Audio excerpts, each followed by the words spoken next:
Guys, yung nangyayaring road rage sa Antipolo, guys, no?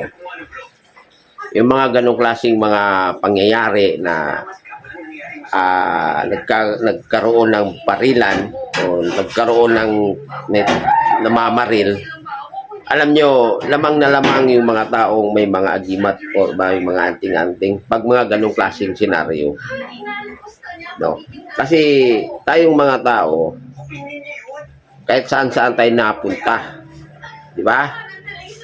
Maliban sa pupunta ka sa trabaho mo, regular na pinupuntahan mo yan, yung may negosyo ka sa trabaho mo.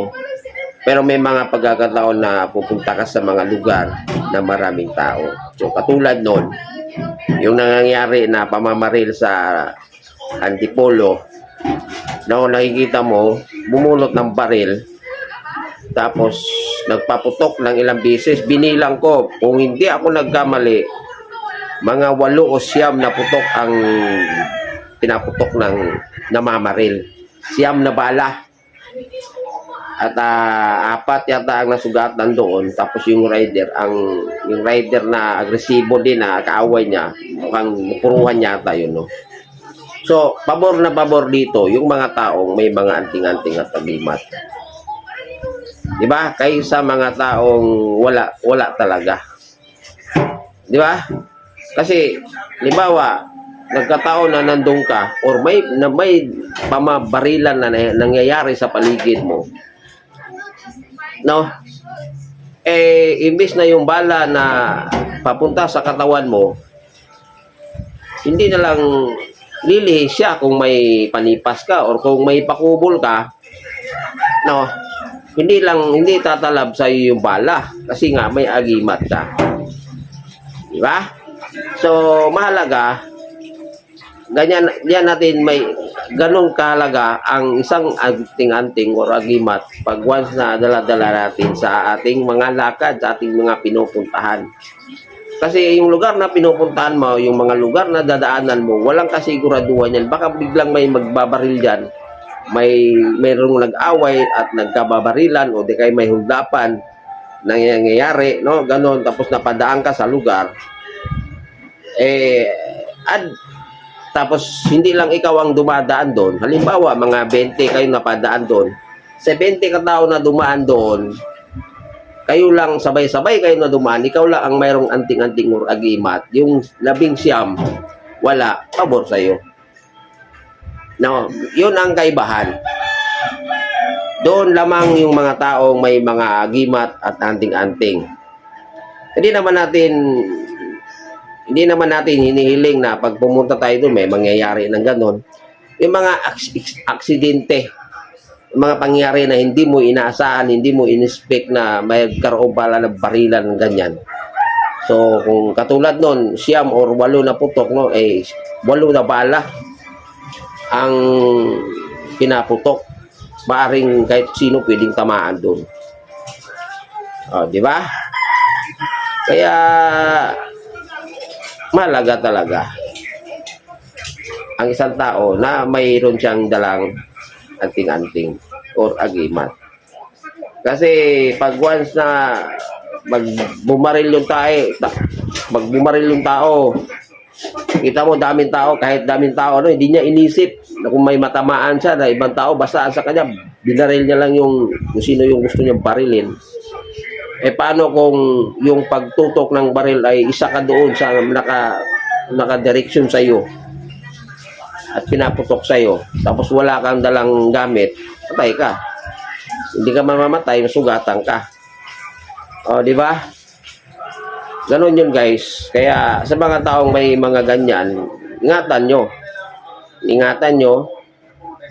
alagaan nyo, ganon dapat. Kasi di mo masisiguro di ba?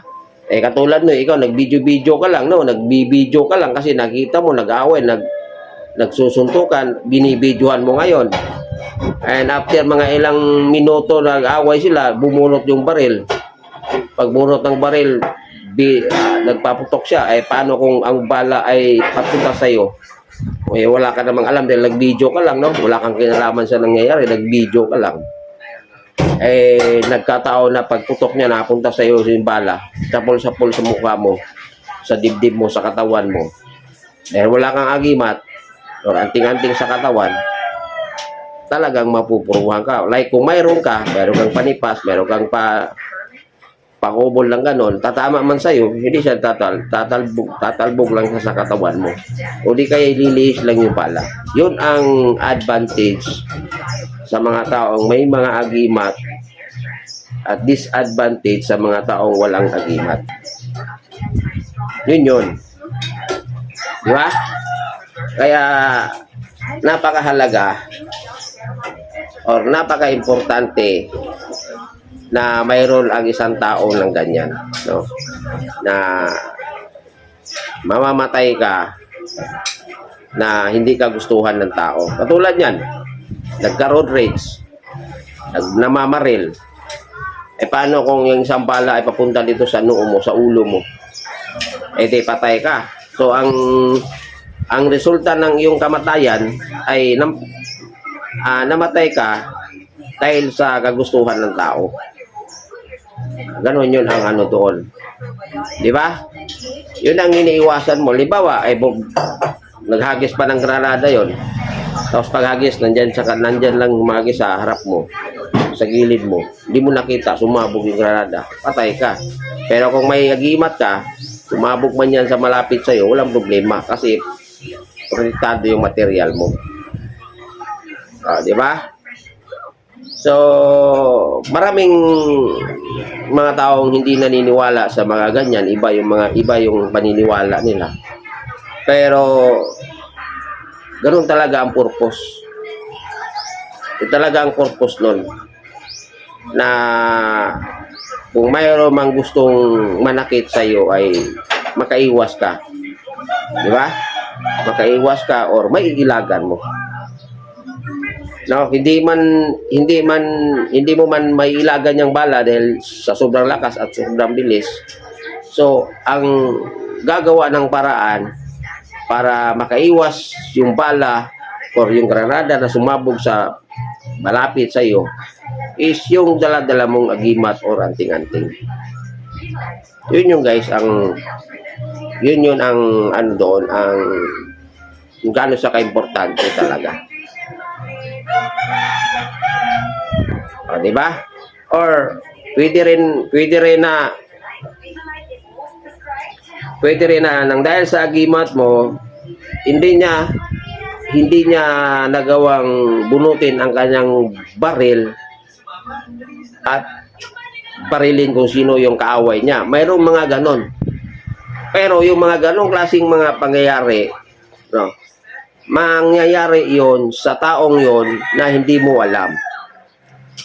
No, pagpasok ng utak niya, babariling kita, pero pagkapa niya ng ganun, hindi niya kayang bunutin yung kanyang baril. No, hindi mo alam na yung ganong action na gagawin niya sana sa kanyang baril ay kagagawa na pala yun ng yung daladalang agimat kasi nandiyon ka sa katabi niya. So, maraming mga pwedeng gawin sa iyo ng agimat mo na hindi mo alam. No? Ganon yan guys. Kaya yung nangyayari sa road rage, sa tingin ko doon, napilitan lang yung namaril doon kasi marami akong nakikitang video bago nangyayari yung pamamaril, no? Nakikita mo talaga na yung lalaking yun ay umiiwas talaga siya sa ganun na sitwasyon. Kaya lang, itong mga ibang tao na nakapaligid sa kanya, sobrang uwi. Inahabol-habol pa nila kasi siguro bugbugin nila, ganun. So, yun. Lumabas ng baril, bumaril, tamaan yung isa, nabulagta doon sa harapan niya, sa tingin ko. Sa bagay, involved naman siya sa gulo. Yung rider na, involved naman siya doon. So, walang ibang sisihin doon kundi sarili niya lang din. Kasi kung hindi nila ginawa yon, walang barilan na mangyari doon sa lugar na yon. Di ba guys? So, take note sa mga taong may mga ganyan, mga anting-anting. Huwag niyong kalimutan, kahit saan kayo magpunta, kailangan dala-dala niyo yan. wag na wag niyong